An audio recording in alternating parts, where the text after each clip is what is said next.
Thank you for your kind invitation and welcome here this evening.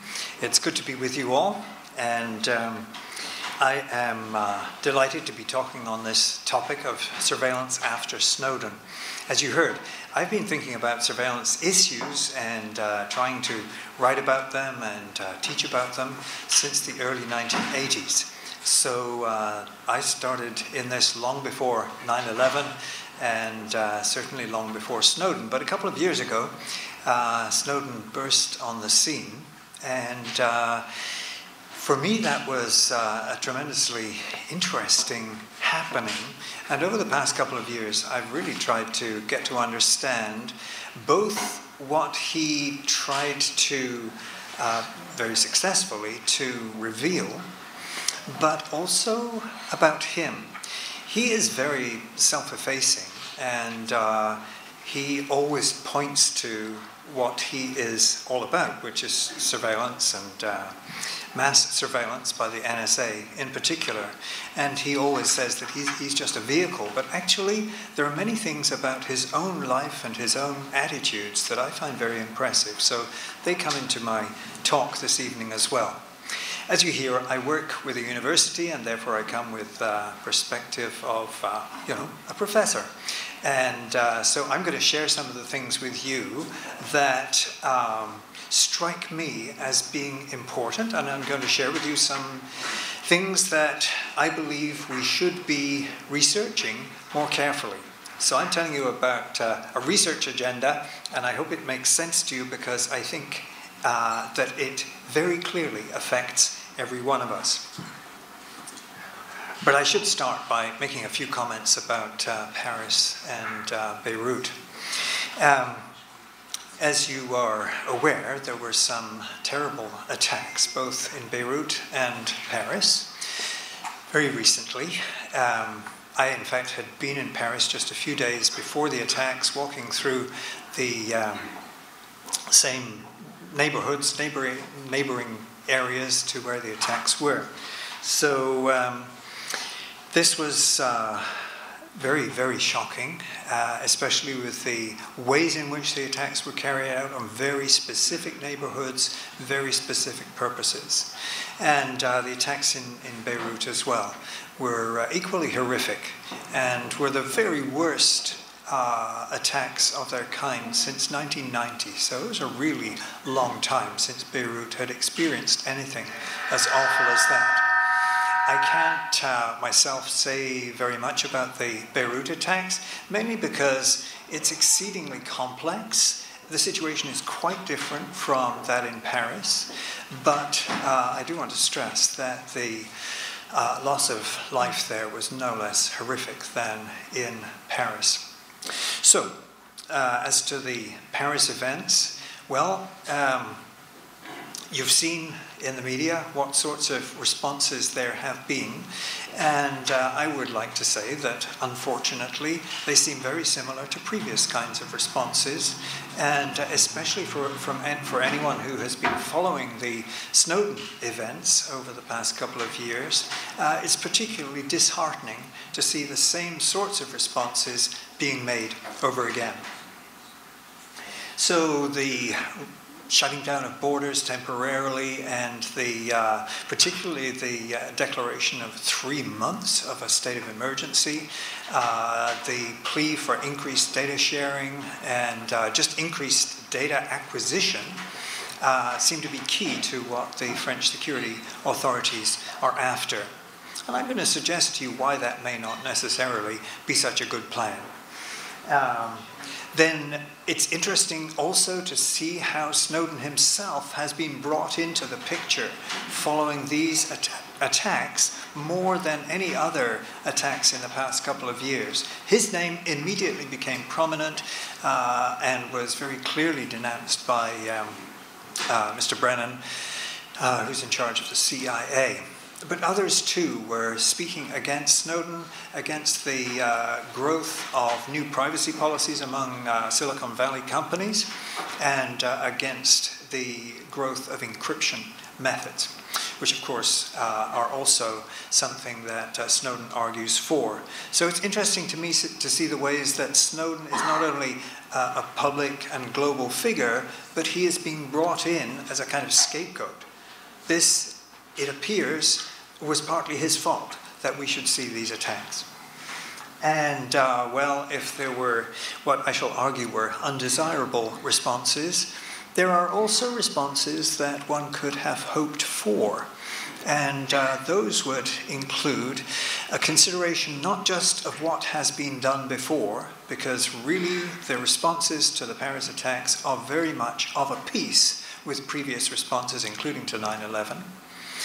But also, they are responses that don't really look at the possibilities of what has worked before. And Snowden would argue, and so would I from the kind of research that I have done, that the kinds of responses that have been given before are not necessarily ones that have worked.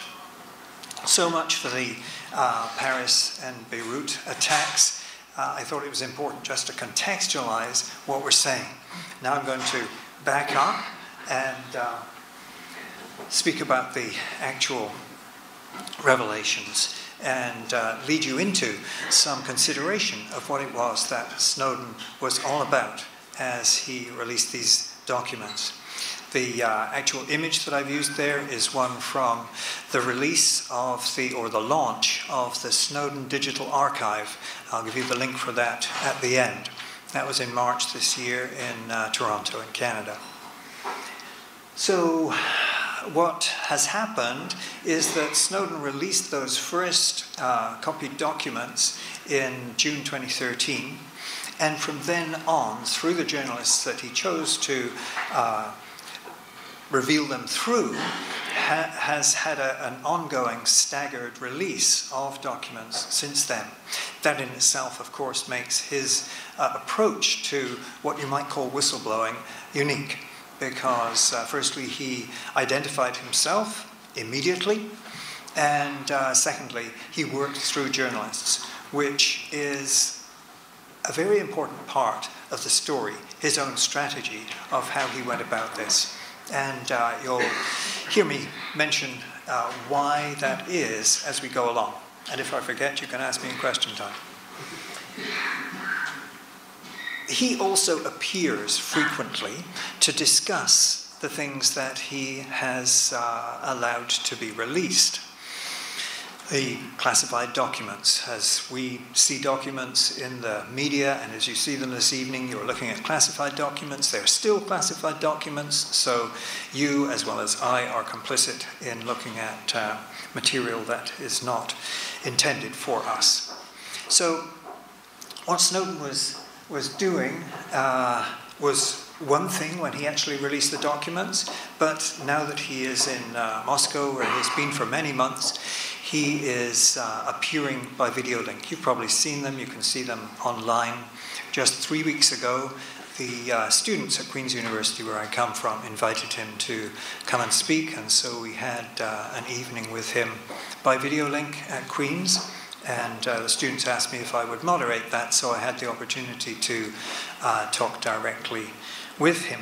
So these are the opportunities that he is giving very frequently to locations around the world where he gets to talk about what he has done and answer people's questions, which again is something that very few, in fact no, previous whistleblowers have had the opportunity of doing. So it really is a singular case that we're thinking of. And there has been a global response. Different responses in different places, and mixed reviews of what Snowden has done. I've already mentioned what the American security agencies think of Snowden and now blame him for. But there has been both outrage and, of course, great praise for him. People have saluted his work. He has been given several international awards for the work that he has done. And some of those are detailed in the little book that I made that was mentioned, the Surveillance After Snowden book. So let me just say what I think surveillance is all about. I use a pretty broad definition, and it's one that does not see surveillance as something that is inherently sinister or negative or socially inappropriate. I regard it as something that is basic to human societies and probably always has been. I think of it as any focused, systematic attention to personal details for certain purposes. It has to be for certain purposes because that tells us that it's different from just a glance, it's a gaze. It is something deliberate, and it is done for many purposes that can include entitlement and protection, but also can include control, management, and so on. So that's how I'm understanding the concept. It is, as I say, ambiguous. It is neither intrinsically good or intrinsically bad, but I do want to argue that it is never, ever neutral. It is always accessible and amenable to ethical scrutiny and to political contestation. And I think it's vital that that takes place, whatever kind of surveillance is going on.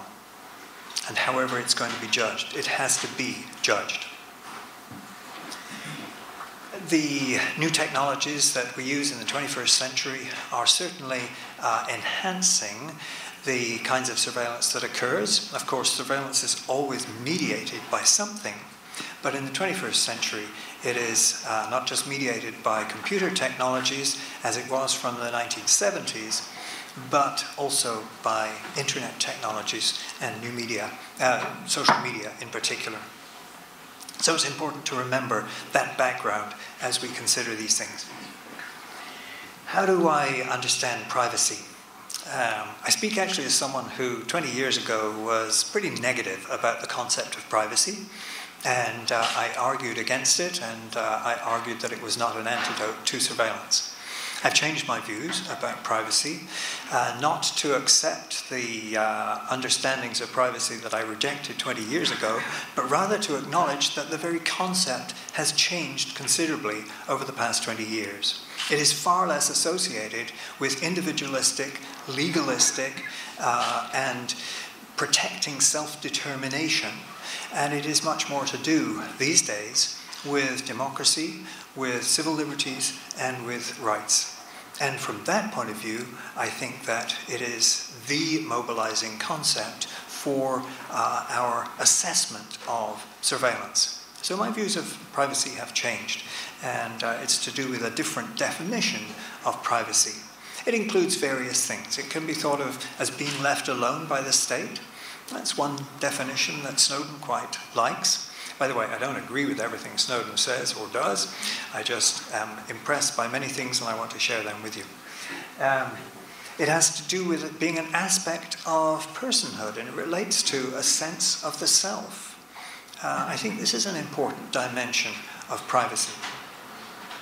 For those who are concerned with communication and information technologies in particular, then controlling the circulation of personal information, controlling our own communication, particularly using cell phones and the internet. That is a very important part of privacy today. But as I say, it is also a very important political value relating to civil liberties and human rights, founded, I believe, in a sense of human dignity. And I would argue from the human dignity perspective to privacy. Why do these things matter? Well, here's, in a sense, where the rubber hits the road. They affect all of us. And this has become even clearer with the revelations over the past couple of years. So, in a digital era, our life chances, our choices, what we can do, what we can gain access to, both physically and online, are dependent upon surveillance. Surveillance is very much what enables us or disadvantages us and denies us access. It's a crucially important part of our daily lives.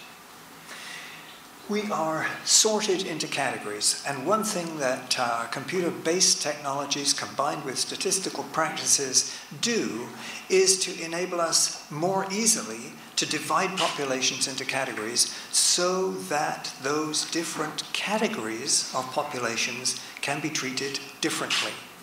Now, if you think about it, again, that fits with my definition of surveillance. If it's for entitlement, for example, we can be divided as a population into different categories so that those who are entitled to certain benefits, who can make claims on the state, for example, can be reassured that they will receive those entitlements and those benefits. So there's a positive aspect to it.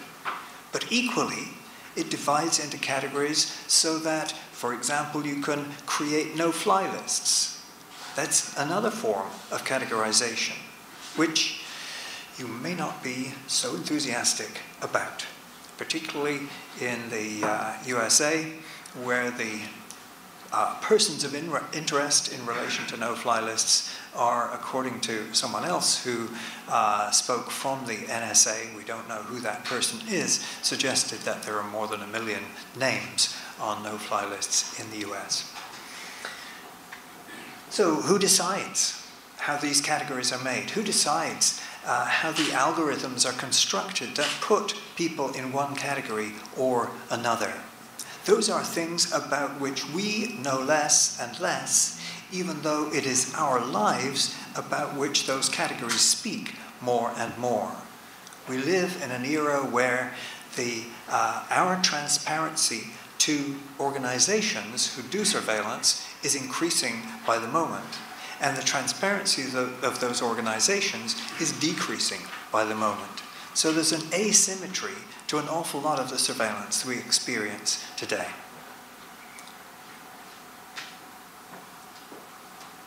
Surveillance, as I say, contributes to control of access, to eligibility. It frames our freedom in the contemporary world. And as I say, it raises questions of rights, very important ones. It's a way of managing visibility. I think of surveillance as, in a sense, part of a bigger issue of the visibility that we have or don't have in today's world. It's a way of managing visibility, and we have to find ways ourselves of managing our visibility in relation to that external management of our visibility. So that is why I believe these issues matter so much. So what do the documents reveal? What is it that Snowden's revelation, his copying of documents from the NSA that he was able to get access to when he was working for Bose Allen Hamilton, which was outsourced to the NSA? Firstly, that governments spy on their own citizens. And this was one of the first and one of the most shocking things, especially in the American context, where promises had been made that citizens of the US were not covered by NSA surveillance. As we were to discover later, that was simply not true. It was something that we had been deceived about. And so that denies basic democratic practice, where you normally assume that intelligence gathering has primarily to do with foreign intelligence gathering of others. Now, how far that is appropriate is another question. But by and large, in democratic societies, we have assumed that governments do not do forms of espionage, forms of everyday surveillance on the citizens of that country. Internet and phone companies were shown to be involved in sharing data. It was not clear, and it is still not clear, exactly how witting that was, or how unwitting it was, how willing were the companies, or how unwilling they were. There's a lot of work to be done to understand quite how those relationships formed. They had done so over many years. And it's clear that those companies, and the first telephone company that was named was Verizon, And then subsequently, as it became clear that this also related to internet companies, it was all the usual suspects, if you like. It was Apple and Google, it was Facebook, Yahoo, AOL, and so on. All involved. And these are all corporations that we as consumers basically trusted. We assumed that when they said that their policies were not ones that enabled others freely to gain access to our data, we believed that we could trust that. It turned out we could not. So consumer trust was also eroded by that. And of course, the corporations have been falling over themselves subsequently to try to clean up their tarnished name, to try to make more clear what exactly their relationship with government is, and to try to develop certain kinds of policies, privacy policies, that might more clearly protect consumers. But the damage was done, and many of these things are still rather unclear, as many of you from who may be with telecom companies or from internet companies may be well aware. But a third thing that the revelations made entirely clear was that ordinary users of the internet and of cell phones were themselves complicit in the surveillance. That is, it was our activities online and using cell phones that was contributing the data. So Web 2.0, which is everything to do with user-generated content, turned out to be turned out to give the possibility for those data to be used not just by the corporations with whom we as customers had a relationship, but it also meant that the NSA, in its relationship with those corporations, was able to glean data from the corporations.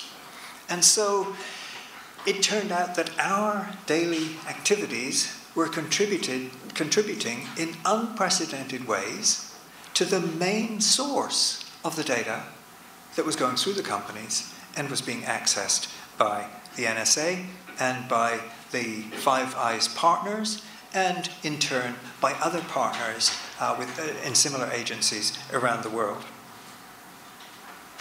So how does the NSA work? Now you're looking at one of the classified documents and you're implicated in as much wrongdoing as I am.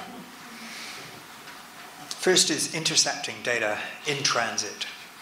And so here we're talking about upstream programs, so-called, such as Fairview, which tap into the internet cables.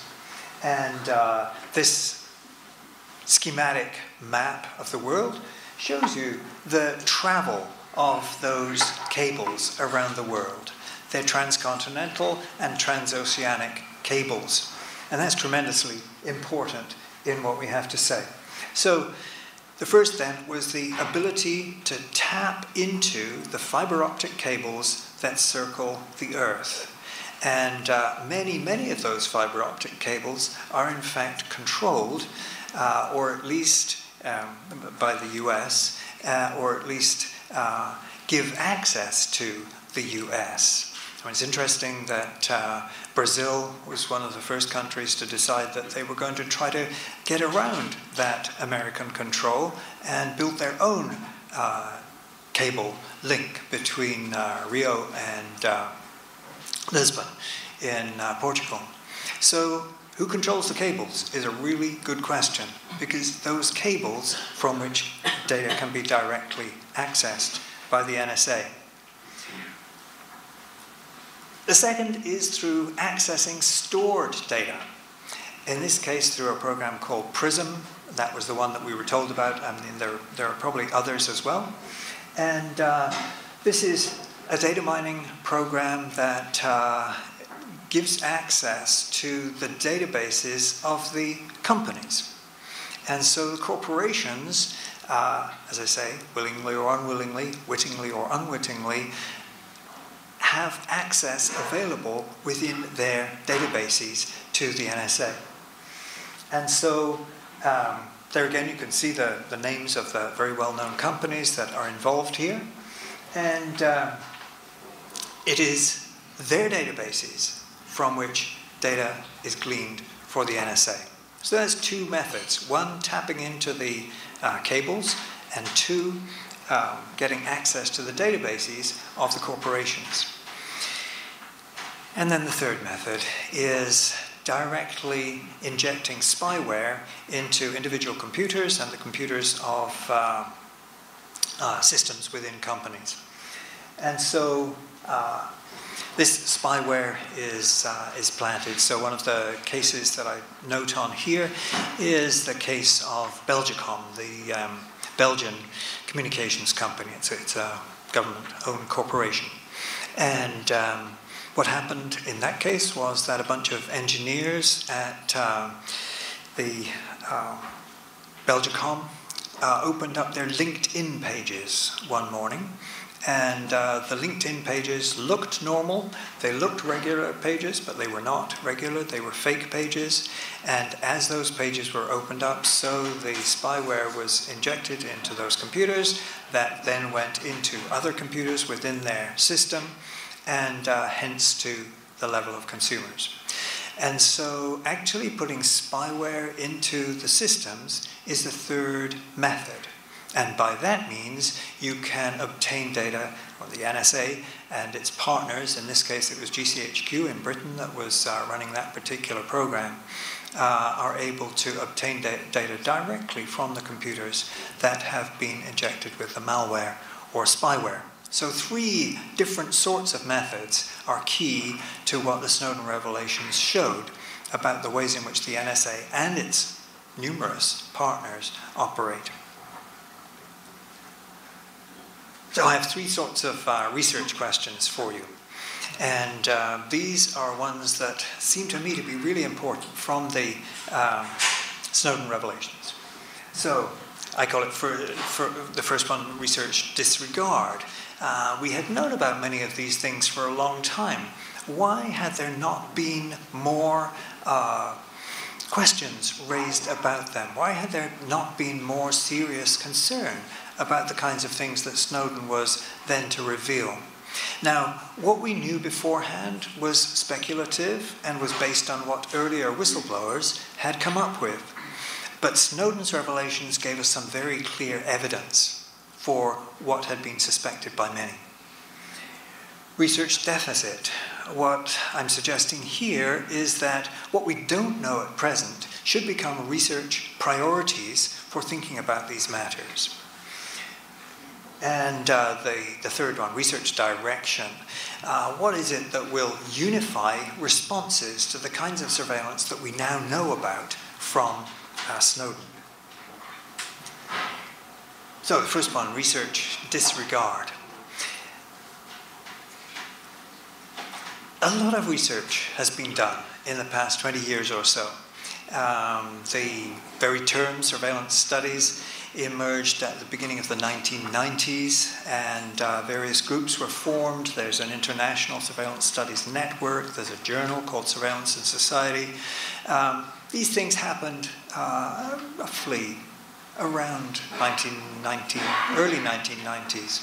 And those people, and also those who had been watching what was happening in the security agencies and surveillance agencies, had some ideas. These questions about surveillance are responded to in various ways by different disciplines and by different professional groups. Obviously, the legal profession is interested. Those involved as engineers and designers in the area of software and system design and so on are also concerned. So it's a very multidisciplinary kind of area. The kinds of surveillance that we had taken notice of were to do with state surveillance, with policing surveillance, increasingly also with consumer surveillance, again, especially from the 1990s. And yet, no major attention seemed to be paid to these. It tended to be rather particular errors in systems that led to data breaches or forms of data fraud, or identification fraud. these things tended to raise temporary blips of interest in surveillance, and then things would die down again. There wasn't a systematic or coherent way of thinking about these things. I think Snowden helped us to see how many of these things are linked together. Privacy, of course, as I've already said, was frequently considered just an individual matter. This is my problem. I want to keep these things private. I don't want other people to know about me. It's become much more clear to all of us, I think, that these are general problems. They are issues that affect all of us. They aren't just personal problems, they're public issues. And of course, this is one of the key things that Snowden talks about himself. These are public issues.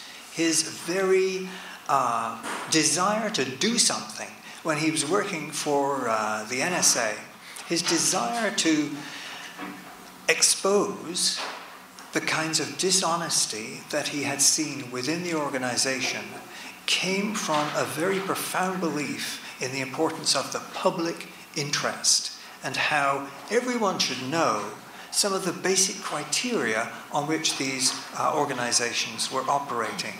So he also believes that of course, it's something that affects each of us personally, privately, however you like to put it, but it's clearly a public issue. It's all our data from the social media that we use, from our cell phones. It's what we do, so it's a public issue.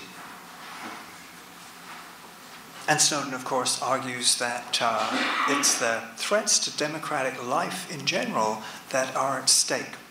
When he was speaking with us at Queen's just 3 weeks ago, he said, you know, these issues are not just about surveillance. It's not a specific problem. It's something that's symptomatic of the way that we understand democratic practice in the 21st century. And I think he's exactly right. So, research deficit. What things do we not really understand very well? I noticed that when I put up the slide of the cables, pattern of cables around the world, that people were looking up at these and wondering about them. Well, the cables are tremendously important. They're actual cables and solid server banks.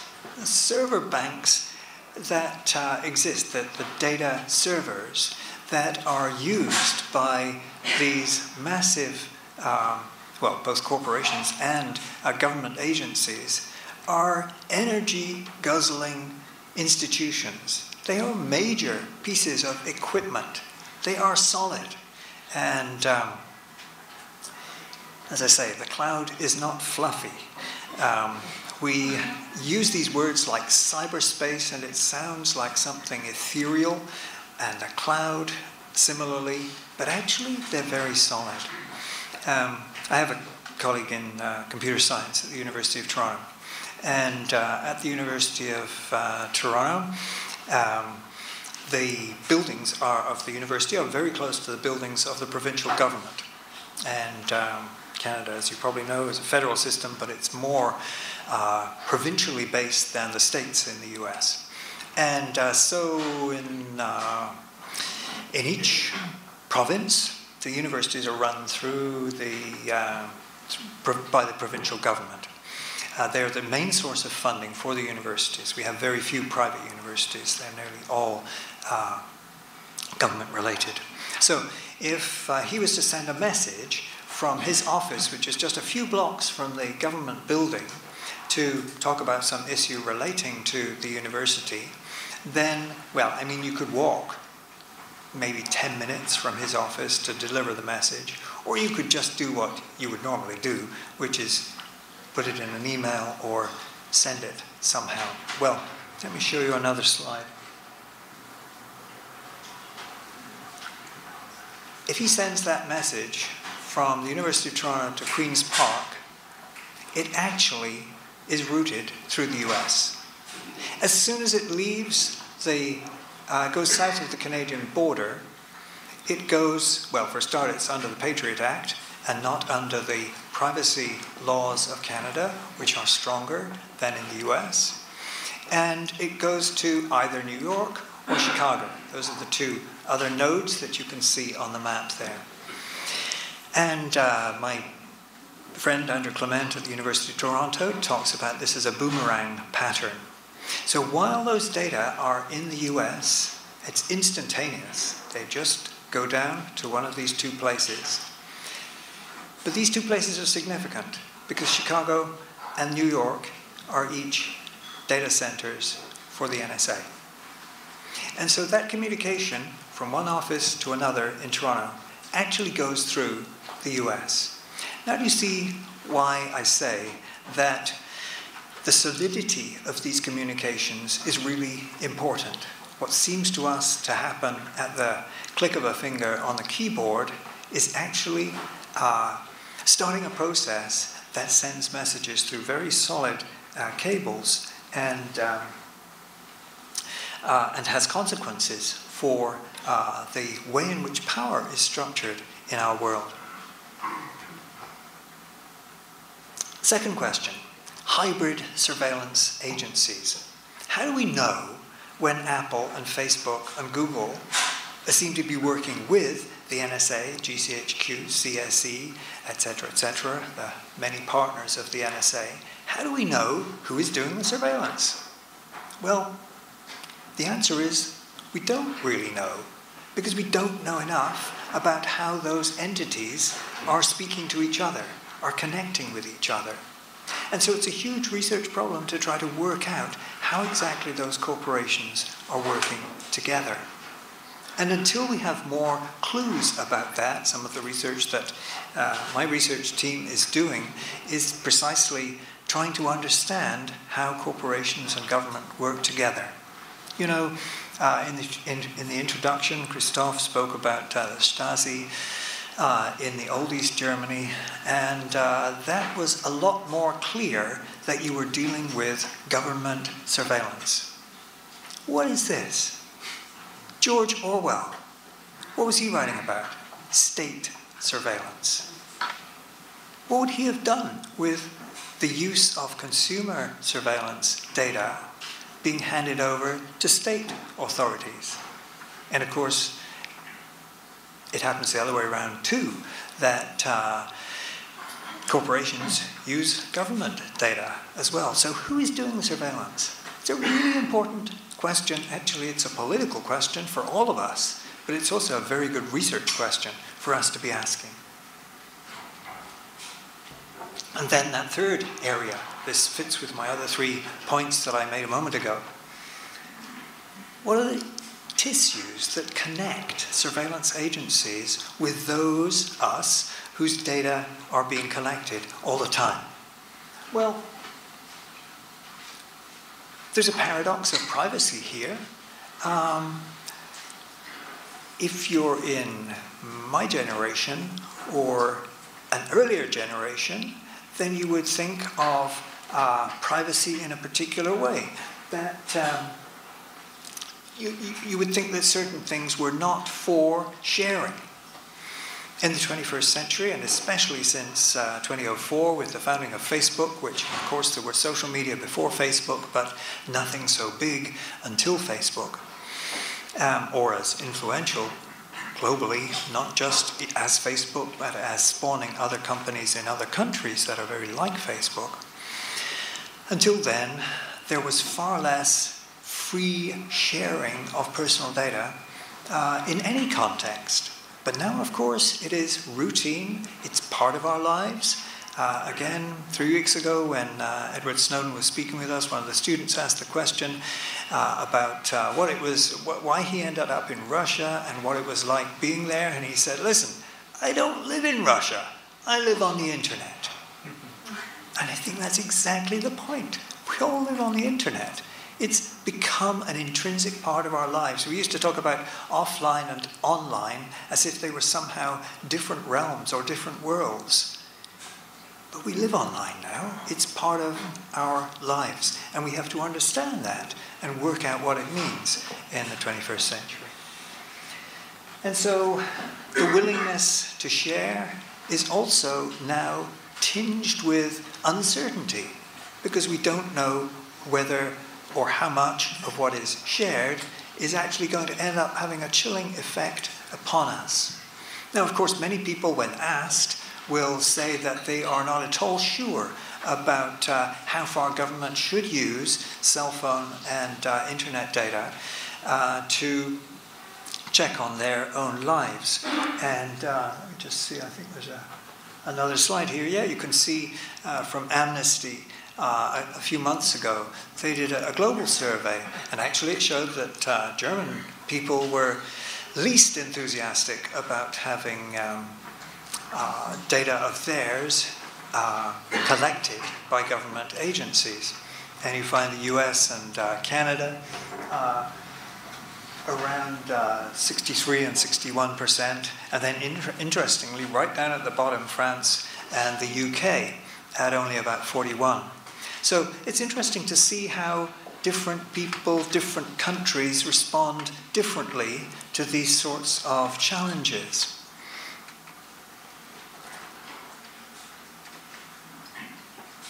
I think we've dealt with that slide, haven't we? Let's move on. Okay, the third one, research direction. So I've said something about research disregard, a little bit about research uncertainties, things we don't know about. Research direction, and here I've got a quote for you from Glenn Greenwald's book. You may be aware of this. It's one of two books about surveillance that have the same title. Glenn Greenwald's, which is about Snowden and his work, and a few years before, Robert O'Hara's book, an investigative journalist in the US, a brilliant book about the role of companies in surveillance. And from that investigative journalist, we learned an awful lot. So either book is worth reading. They both have the same title. What was the second book? It's No Place to Hide by Robert O'Hara. Washington Post.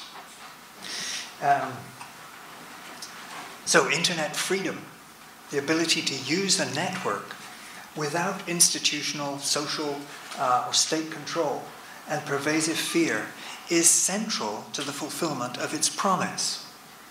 Converting the internet into a system of surveillance thus guts it of its core potential. Thus, Glenn Greenwald. Greenwald was, of course, one of the three journalists that Snowden chose to reveal his findings to in 2013, along with Laura Poitras and Ewan MacAskill from The Guardian. The internet and big data, crucial areas for research.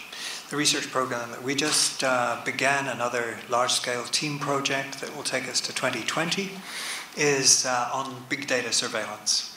And we're working with a number of similar groups in different countries, looking at exactly the same kind of question. They, funded by their national research councils, we in Canada by ours. So this area is becoming central to a lot of university research, and I'm very grateful that there are so many government-funded research councils that are funding research on precisely this area. There are areas for research, but there are also areas for political action. There are areas that, again, we all need to be considering because they touch all of our lives in such a profound way. Okay, so after Snowden, what is at stake?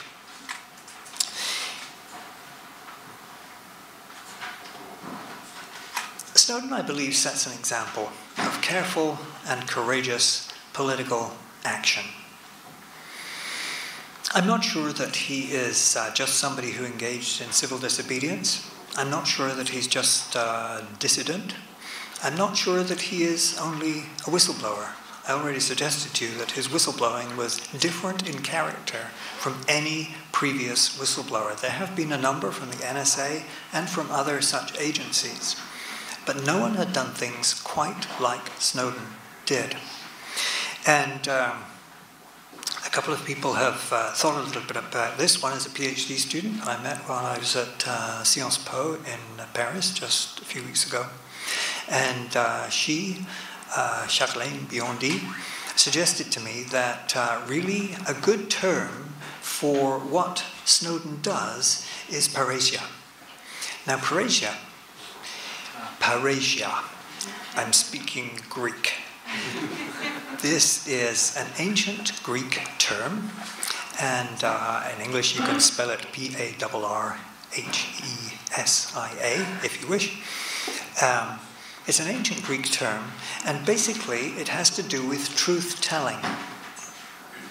It's actually a biblical term. You can find it in New Testament Greek, and it's very frequently used by the Apostle John, who, among the Gospel writers, is the one most interested in the question of the Word. In the beginning was the Word, and that idea of truth-telling is very important for John in John's Gospel. But the word is picked up by Michel Foucault, the French historian and philosopher, and he discussed it in 1983 in a series of lectures that he gave in California. And he talks about parrhesia as having to do with a speech of conviction. The truth-teller who speaks out of conviction. She may or may not have evidence, but she speaks from profound conviction. The person who engages in parrhesia does so then out of a sense of duty. But the truth-teller is also aware that there might be danger involved, because the truth-teller may well be speaking out against established authorities. And I think that the concept of parrhesia helps us more than whistleblower, dissident, civil disobedience, perpetrator, or whatever, because it reminds us of the ways in which Snowden was very internally exercised about the lack of truth that he found within the NSA, and his desire, having shared with his co-workers and his superiors his concerns about internal rules being broken, about the law being broken, privacy laws that exist in the United States being disregarded entirely, and he argues in the end, violating the Constitution of the US. And he became so concerned about this that he felt it was his duty to say something, and he did it despite the sense of danger that he knew that there would be should he do it.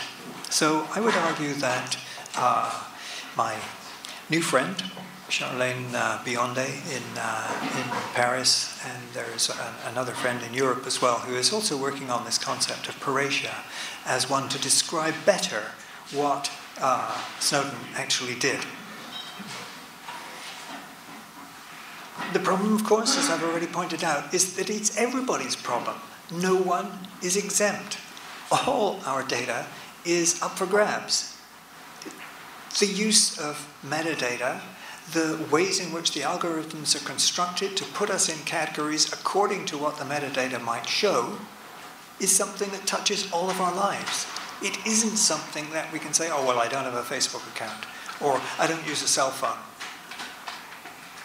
You may not use a Facebook account, but you're still on Facebook, and you can still be found through Facebook. What about those group images where you appear with other people? You're there already.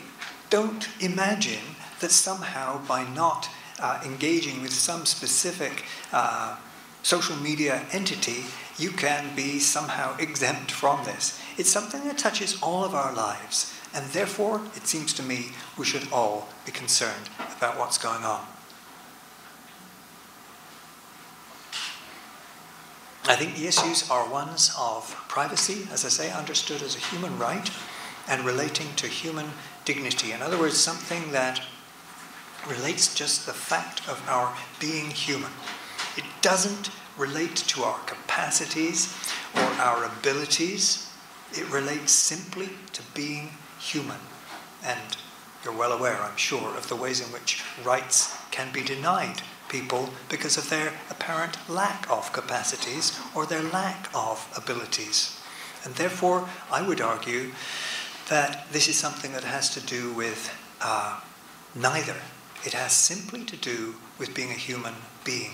And privacy, I think, can be seen as an aspect of human dignity. It frames, if you like, the notion of privacy, just as I suggested earlier, the notion of visibility frames what we think about when we're talking about surveillance.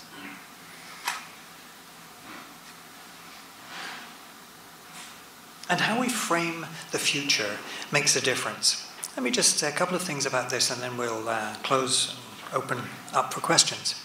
How we frame the future makes a big difference here. And I try to talk about this in the last chapter of the Surveillance After Snowden book. What do I mean by this?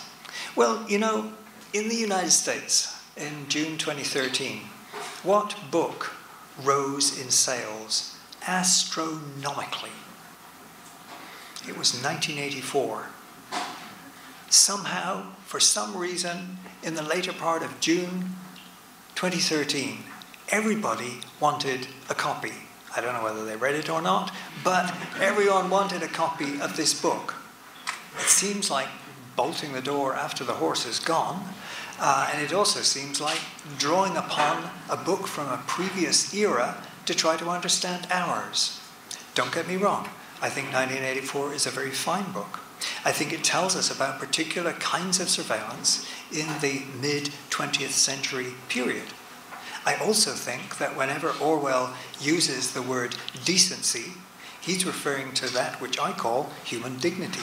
So I think that Orwell is very close to the mark in his fundamental belief in what it is that should be preserved against inappropriate, excessive, or illegal surveillance.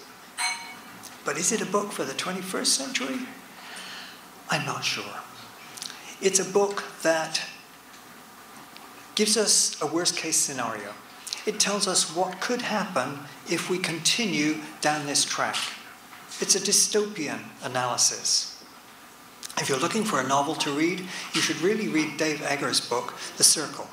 That's the novel for the 21st century.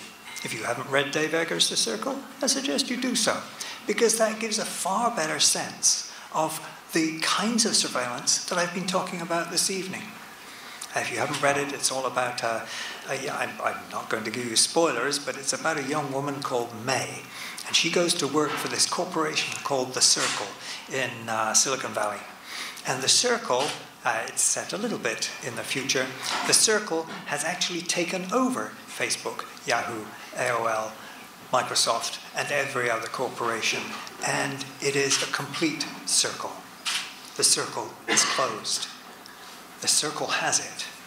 And in the circle, total transparency is the order of the day. All the office buildings in the beautiful campus of the circle are transparent. You can see people in other areas, in other floors of the building from lower floors or from above. You can see them. Everyone can see everyone else. Not only that, everyone carries a little camera, just like body-worn cameras that police increasingly use. And the whole thing is a metaphor for a completely transparent digital world. And I'll leave you to discover whether that's a utopia or a dystopia when you read Eggers' The Circle. But I commend it to you more in a way than 1984, because I think it gives us more questions to answer that relate to our context than 1984 did. But you see what I'm saying? The way that we frame our sense of what the future is going to be has a big impact on how we read the future. Whether we see it as a sort of dystopian world that is just getting worse and worse, things are going to hell in a handbasket, the NSA is gaining power all the time, and there's nothing that we can do about it. We are pawns in their hands. Well, Snowden certainly doesn't think that. As I say, he took courageous action when he saw what was going on. And I would argue that that's the sort of thing that we can consider in our own offices, in our own schools, in our own whatever context it is that we work. That seems to me to be a different sort of message. And it's built on, well, in Snowden's case, if you've heard him speak, you will not have missed him saying, what kind of society do we want? He does not focus just on the dystopian, the worst case scenario, how things are getting worse and worse. He focuses on a positive vision for the future. And he argues that in that sort of a world, very different things could happen. And so I would argue that something rather similar is a way of framing the future that will give us a very different view of the world. A world in which you could trust corporations not to disclose your data to other entities.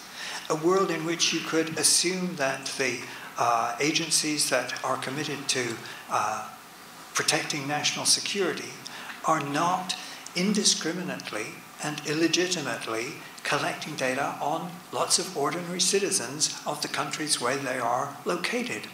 All those kinds of things would help us think about what sort of thing it is that we do want, rather than just getting terrified of this dystopian future. I think that kind of paranoia leads to paralysis. You think, what in the world can I do? Look at Snowden, 29 years old. An operative with high security clearance, been working for those kinds of organizations since he was 21 years old.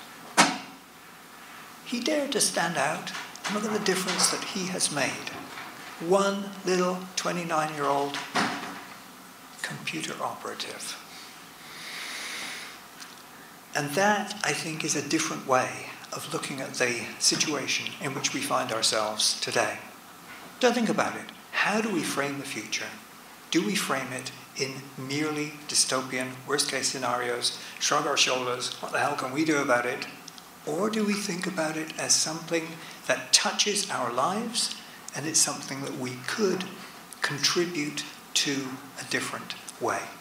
So that's the kind of thing that I think is worth considering, again, from Snowden. Do you want to know more about Snowden? Well, you can find out if you haven't seen the Citizen 4 documentary. I think it's brilliant. I think it's brilliant as a film, as a piece of filmmaking. It's totally fascinating. The fact that you see Snowden on the very day that he meets Laura Poitras, the filmmaker, and she switches on the camera just as they very first meet in the hotel room in Hong Kong. It's a very, very cleverly made film, and one that tells us the story in a way that no one just giving a lecture ever could. So see Citizen 4. What the Oliver Stone movie will be like that comes out next year, I have no idea. On verra, as we say in French. Yeah. Check out those live-streamed events. There are plenty of them that are online. There are a number of websites that Snowden has strong contributions to. He himself has become a director of the NGO, the Foundation for the Freedom of the Press. There are many places in which you can find out online about Snowden. You'll see his passion for what he's doing. You'll see the precision with which he speaks. He's actually a model for people working in the university, because he only speaks about that for which he has evidence. He will call his interrogator, his questioner, his interviewer, and he say, well, I can't talk about that, or I can't speak about that, I don't have evidence for that. He's very careful, and he's very, very ethically principled. I admire him for each of those things. There's a surveillance archive, I mentioned that already, and you can find it at... that's interesting, it's got screwed up on this particular screen, sorry. Anyway, just look up Snowden Digital Archive, you can find it. And the beauty of that is that it is a fully indexed archive. So you can check for particular countries or particular communications, particular kinds of technologies, particular techniques. You can find that through looking at the archive. And as you gathered, I made a little book about this thing. And that's the cover of it. I love the cover, and I'm glad that we managed to get a Banksy on the front of the book. I'm not very good at humor myself, but I love it when I see other people with a great sense of humor. That's all I have to say. Thank you for listening.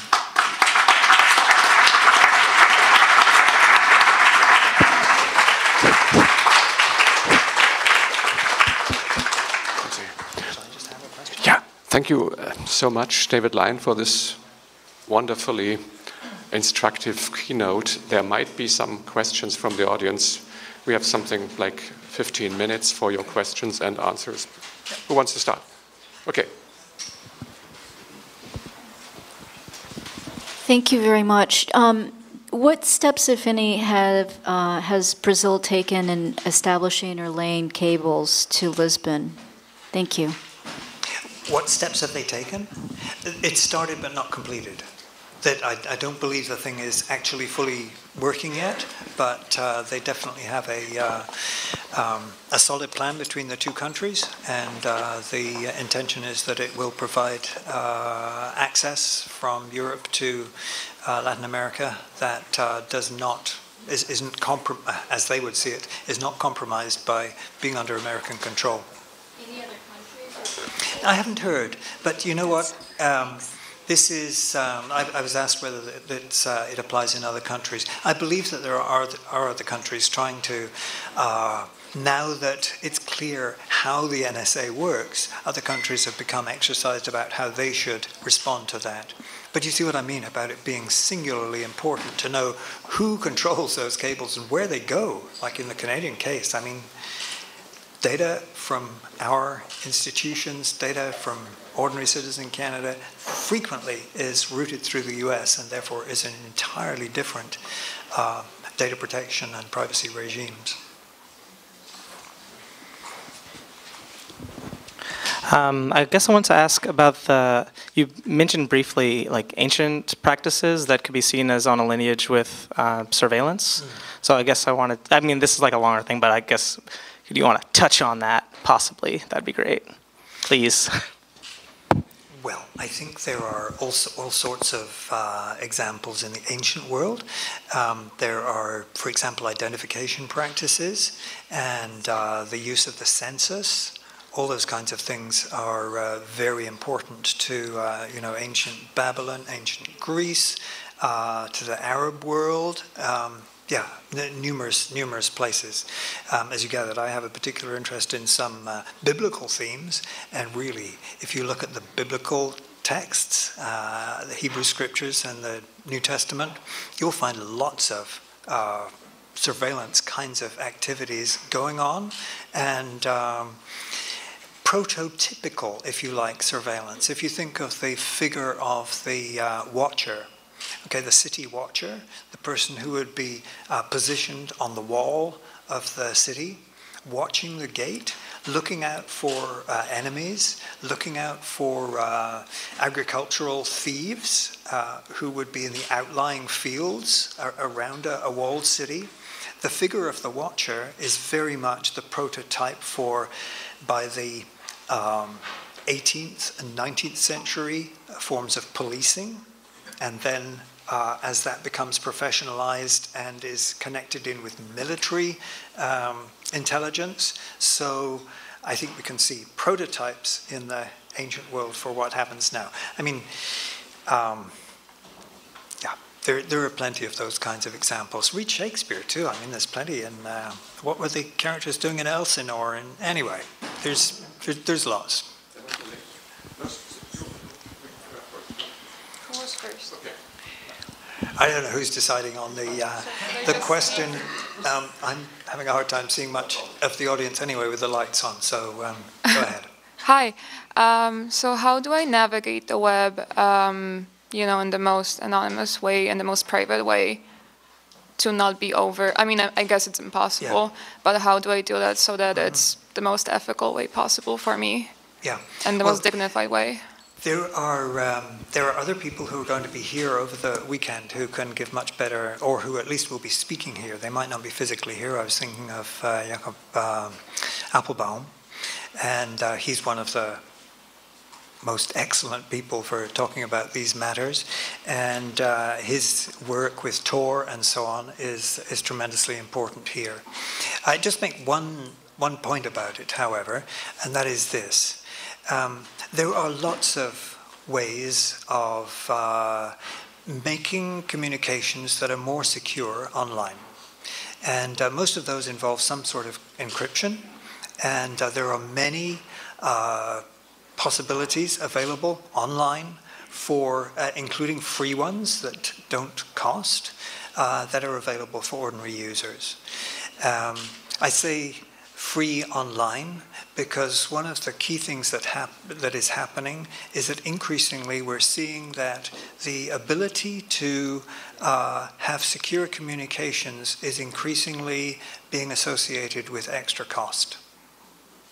And it's highly likely that in the next few years we're going to see much more market-based solutions to issues of communication online. And that, it seems to me, is part of the problem. While individual users think that their main problem is, oh, how can I secure my communications? We take our attention away from the fact that it's a public interest question. And I'm not suggesting this is the way you're thinking, I'm just saying that this is so often the way that it is framed, and I'm afraid especially in the US, how can I protect myself? Well, it's a public issue, and therefore what we should be arguing for politically, what we should be telling the internet corporations and telephone companies that we work with, that we want to have a different way. And it seems to me that arguing for the public interest, arguing for the common good, for that which enables human flourishing for all, and is not simply a market solution, is a much better way.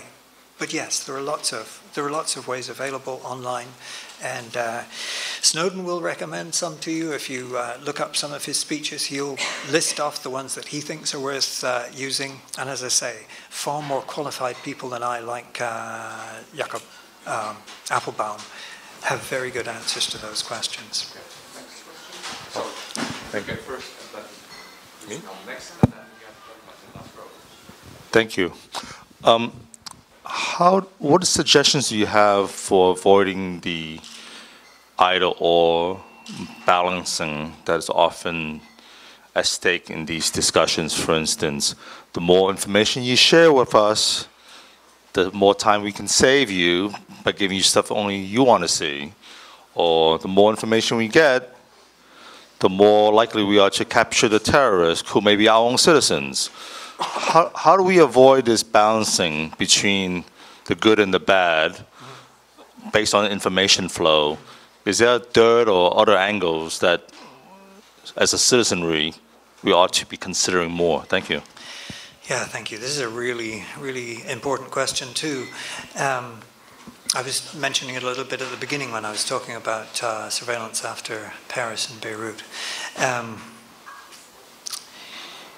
One thing that we need to do is to ask for the evidence that more data actually is useful in discovering who are potential terrorists or people who intend violent activities. If you look at the evidence, even the evidence that was produced in response to White House reports, you find that there is precious little that is actually gained by some of these big data methods. And especially while you're aware that the Freedom Act has put an end to telephone metadata bulk collection, as they call it. You understand that the agencies call, what the agencies call bulk collection, Snowden and Greenwald and co. call mass surveillance. Same thing, different words. The words are important. And so we really have to ask whether those methods actually work.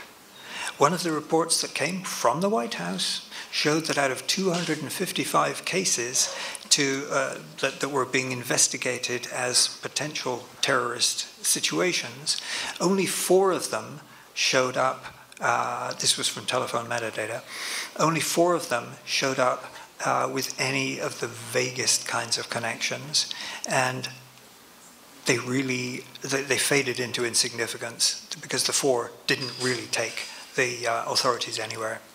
So we have to ask the question, what is really working? That's what I said in relation to the fact that the Paris attacks produced a response that was so similar to those of 7/7 in the UK, to the Madrid bombings, to Mumbai, it's getting boring seeing how these people just do the same thing rather than asking what works. And if you look at what criminologists argue, and if you look at what some intelligence experts argue, including military intelligence folks who've been doing this for years and years, like Eric Dock, for example, you discover that, in fact, they argue for what you might call more conventional methods of old-fashioned policing, on-the-ground work that does not require massive data collection, but rather involves following up actual people who have been suspected of something due to some activity they have actually done or something they've actually said. And so in case after case of these tragic and awful terrorist attacks, you discover, oh yes, they were on our list. From 9/11 through 7/7 through Paris, they were known. Why was nothing done? Snowden would say, we have buried ourselves under too much data. We can't even see out. After 9/11, the big question was, well, what do we do with this data glut that we have? And of course, big data in part was generated by the debates over big data, and new data analytics was generated out of that. But really, the issue is there are methods that seem to work. And in fact, even relying on ordinary bystanders has proved to be valuable in several cases. People who have just been informers, tip-offs, so that in the case of the American Airlines Flight 93 shoe bomber, or the Thales train attack, or the planned train attack in Pas-de-Calais this year, several other cases, it's actually been ordinary, everyday informers. In fact, old-fashioned police work that has worked. I just made a little article for the online journal Open Democracy, which just came out yesterday, and it talks about exactly this. So if you Google Open Democracy, you'll see a little article by me that just discusses this and talks about what works and what doesn't work. And it also leads to some other reports that are linked to the article. So take a look. One more, and then I'm afraid we'll have to stop. Okay. Can you talk about why it's so important that Snowden decided to work through journalists in releasing this information? And if also I wanted to know if you know anything about his process of finding the journalists. He worked through Greenwald and Poitras and the journalist at, which one was it, The Guardian? Great, good question. Apologies to those of you in the back part of the room. I saw your hands raised, but you'll have to talk with us later. So the question of journalists. Okay. Snowden, as I say, is a very careful and a very principled person, and he wanted to be absolutely sure that no one would be harmed by his making the disclosures that he made, by copying illegally the documents that he copied and released to the public. And so he did two things. One, he checked for himself that the documents, as far as he could see, could not possibly harm anyone. A suspect, for example, or a source. And he believed that that wasn't enough, and so he said that he should go through a second stage of filtering the documents that he was planning to release, and he would do that by sharing the task with journalists. And that is why he went to the journalists. He also went to investigative journalists who he knew through the work that he'd done on just trying to discover who would be the best people to contact. If you read Glenn Greenwald's book, you'll see that it took quite a while to get in touch with them in a way that they would see as credible, because of course he was framing his language to them in very kind of cryptic terms. And so they took a while before they really believed that this was going to be a serious thing. But once he was in touch with them, one of the first things he said to them was, I want you as people who know how to protect sources to be able to help me to protect anyone from being harmed by the disclosures that I'm about to make. And so, as I understand it from what he has said, he repeated this again 3 weeks ago, and he was talking with us at Queen's. What he intended was to minimize any damage whatsoever. And of course, several of the people who have attacked him from within the agencies have said that he has blood on his hands, but he actually says that he has a completely clear conscience because he cannot see that any of the dire results of his having made those disclosures has come about. He doesn't believe that anyone has actually been hurt, and he feels satisfied that he went by the right route, and it was to work through the journalists. Of course, working through the journalists also had some excellent effects because he chose particular journalists who are working through particular newspapers, The Guardian in particular, but also the New York Times. The New York Times was a little bit more standoffish about it. It took until the end of 2013 or the beginning of 2014 to actually acknowledge that he was a whistleblower, to use that word. They haven't got to Paratia yet, but hey, it's ancient Greek. I'm not sure that they'll get there, but you know, I think he made some very good choices, and as I say, I very much respect Laura Poitras' work in the Citizen4 film, and she obviously shares, and as Greenwald and McCaskill do, his desire for the what evidence we now have to be as widely known as possible, because he says, Snowden says, we should know. This is public interest. We should know what is being collected about us, why it's being collected, what's being done with it. These things are in the public interest, and they shared that view, and of course they have also suffered for it. I mean, Laura Poitras lives in Berlin, not here, etc. But they suffered for something that they thought was really very important, as I believe it's very important. Thanks for the question. Thank you. Thank you.